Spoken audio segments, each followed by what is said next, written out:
আচ্ছা, ঐক্যবদ্ধ শিক্ষার্থী জোটের কার্যকরী সদস্য পদ থেকে মনোনয়ন ফর্ম তুলেছি এবং আজকে জমা দিয়েছি। আমরা আমাদের প্যানেলে 4 জন নারী শিক্ষার্থী আছে।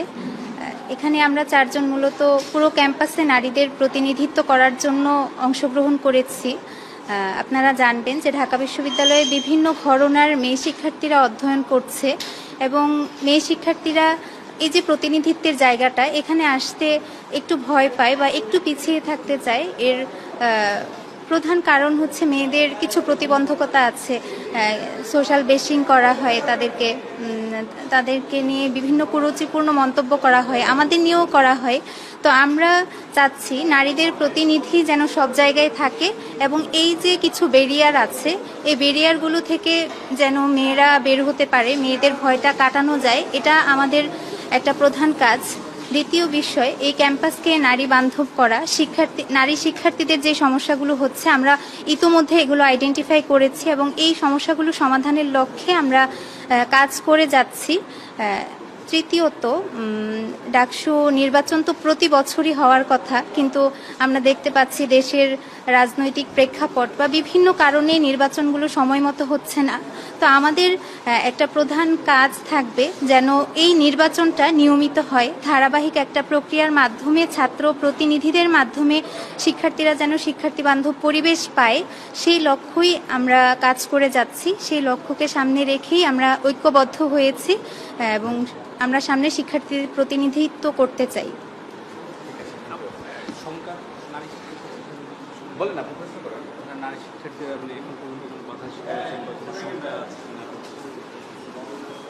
এখনো পর্যন্ত মানে সবচেয়ে শঙ্কার জায়গা সেটা হচ্ছে সোশ্যাল মিডিয়াতে বিভিন্ন ধরনের কুরুচিপূর্ণ মন্তব্যের শিকার হওয়া। এই বিষয়টাই আমরা ফেস করছি আপাতত।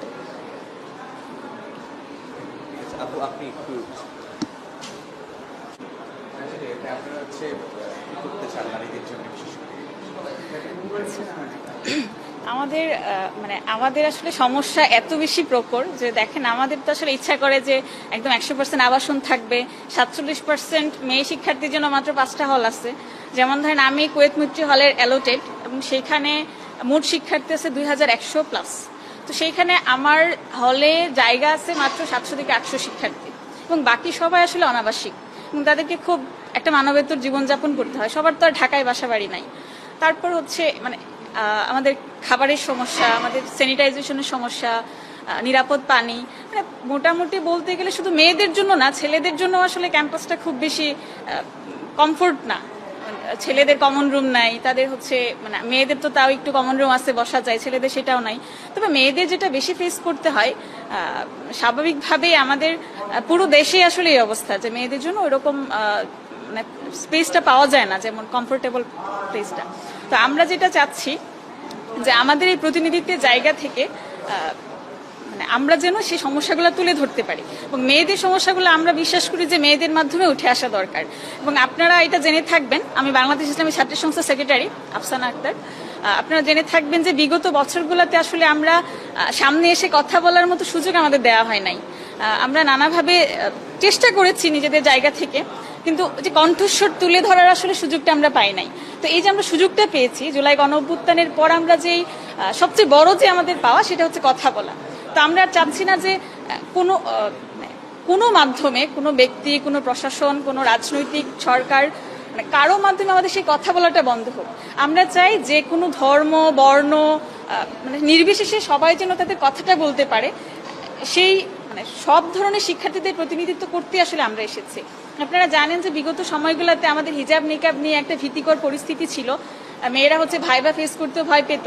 তো সেই জায়গায় যখন আমার এই ড্রেসে কেউ দেখবে যে আমি কেন্দ্রীয় ছাত্র সংসদে প্রতিনিধিত্ব করছি, আমার মনে হয় যে সেটা মেয়েদেরকে সাহস যোগাবে, যে তারা আসলে সাহস পাবে যে না, আমি হচ্ছে আমার ড্রেস, আমার রুচি, আমার পছন্দ, সেটা আসলে আমার চলার পথে কোনো বাধা হবে না। সেটা নিশ্চিত করার জন্য এবং আমরা সকল ধর্ম, বর্ণ, মত নির্বিশেষে সবাই যেন এই সাহসটা পায়, সব মেয়েরা যেন এই সাহসটা পায়, সেই সাহসের একটা সেই সাহসের জায়গাটায় নিজেকে দাঁড় করানোর জন্য আসলে আমাদের প্রতিনিধিত্ব করতে আসা। আমার আসলে এটা। ধন্যবাদ।